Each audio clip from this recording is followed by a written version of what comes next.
We're doing a cowboy theme, so gotta have a cowboy gun out.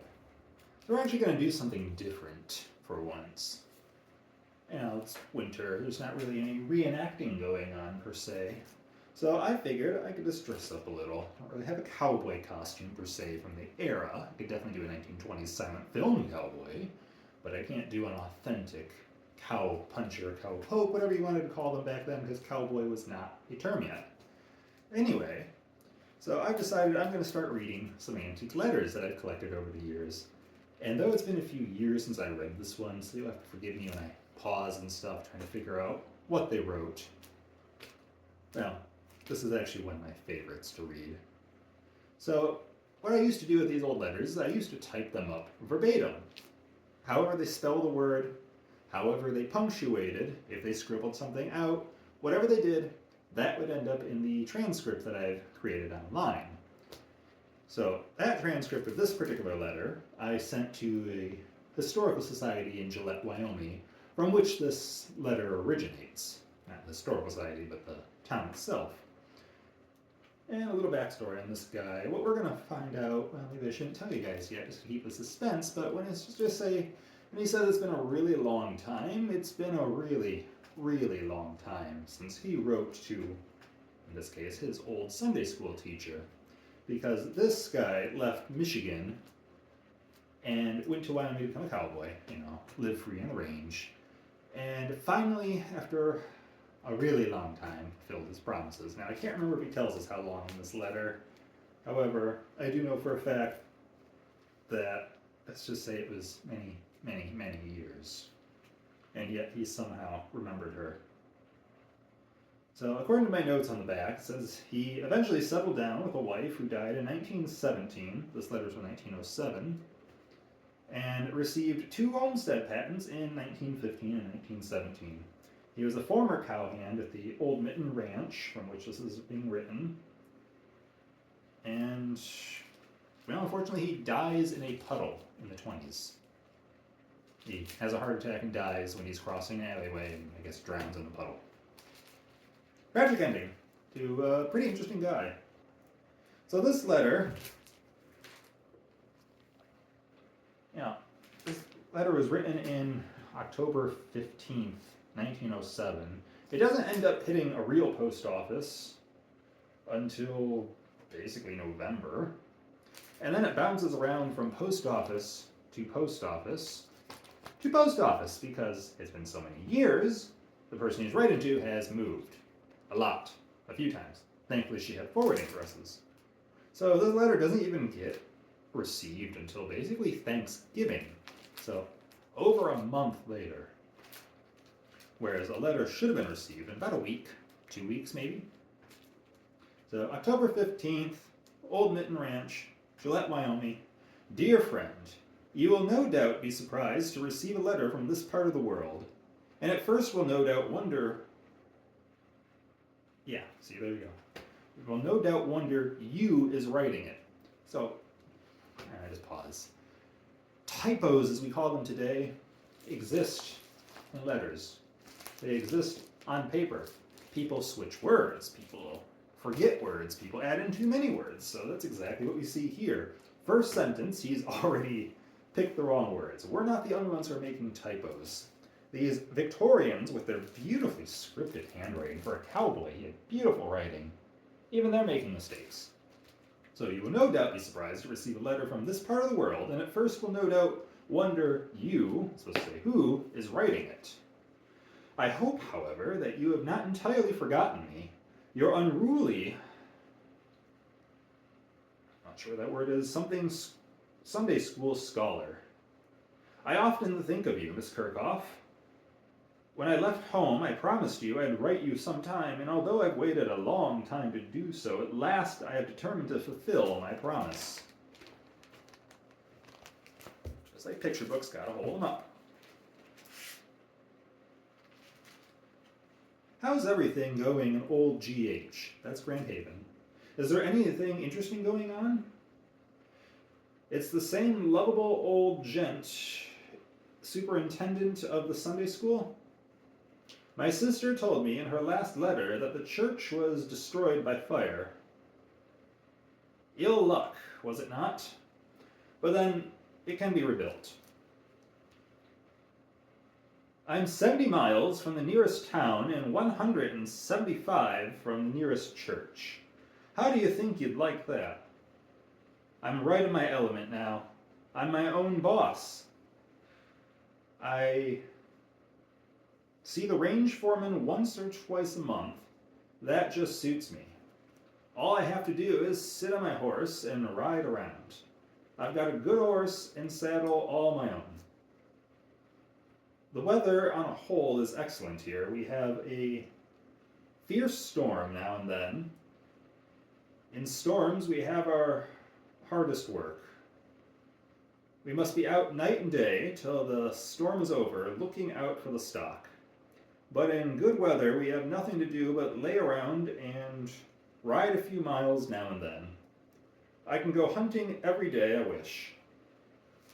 I'm about 3 miles from the timber. There's lots of deer and antelope here. I killed a few, I think it says buck antelope the other day. I'm right on the Wyoming and Montana line, a little north of the North Fork of Little Missouri River. It's a fine country, I think. I'm as healthy as can be, and weigh nigh on 200 libs, pounds. You'd laugh to see me. My beard is about an inch long. Are you quite well, and your mother, is she healthy? I'd like to see you now, and all my friends, but I'll be back again sometime. I hope you'll excuse my writing with pencil. You must remember, I'm not sitting at a mahogany desk. I'm sitting far away on the broad prairies as I write. How's the weather over home? The worst weather in this country is in the next months of January, February, and March. Last spring, we had snowstorms as late as June, but from July to the later part of December, we have our nicest weather. It's as warm here today as July day. Did you have a good time at the Sunday school picnic? Or did you go at all? I'd like to have been there. Do you ever think of me, Miss Kirchhoff? I think of you often. It always makes me unhappy to think how unruly I used to be when you were trying so hard to learn me some good. But it's past and cannot now be undone. All I can do now is ask your forgiveness. If I could do it over again, I assure you, I'd not be so unruly. You were very patient with me, and I shall ever remember you for it. I guess, however, it's too late now to begin over. I'm the same old independent fellow I used to be. I sometimes think of trying to be good, but then I always think it's no more use. I've been bad too long. Don't you think so? I'll never as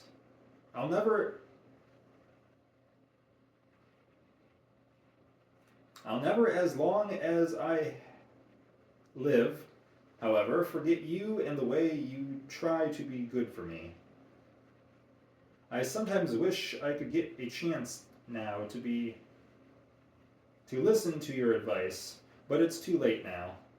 I hope you haven't forgotten me, and it will give me the greatest pleasure to get from you an answer to this letter. Please answer it, will you?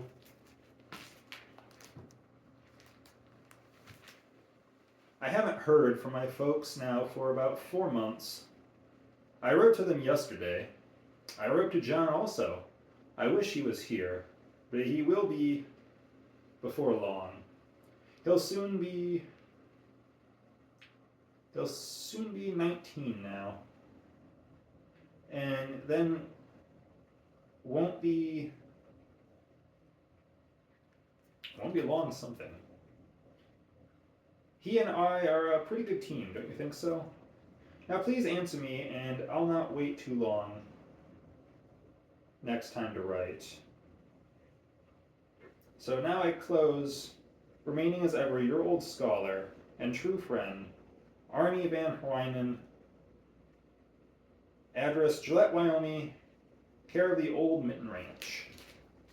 I have some historical details. This is 1907 when this letter was written. He dies in, looks like 1923.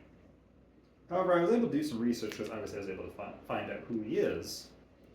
And I found his brother, I found his son, I found all sorts of things. He does actually have living relatives today. However, when he left home, his little brother would have still been, indeed, quite little. His little brother would have been maybe 10. So it's been about a decade since he has talked to his Sunday school teacher. The fact that he still remembered her and cared about her this much to apologize so profusely in this very simple but very touching letter shows to me that he was actually quite remorseful of whatever behavior he had committed against her as a youth. So he would have gone out west at a pretty young age. And unfortunately, he doesn't live very long. He only lives to be about 50-something. So, fascinating detail, little piece of history.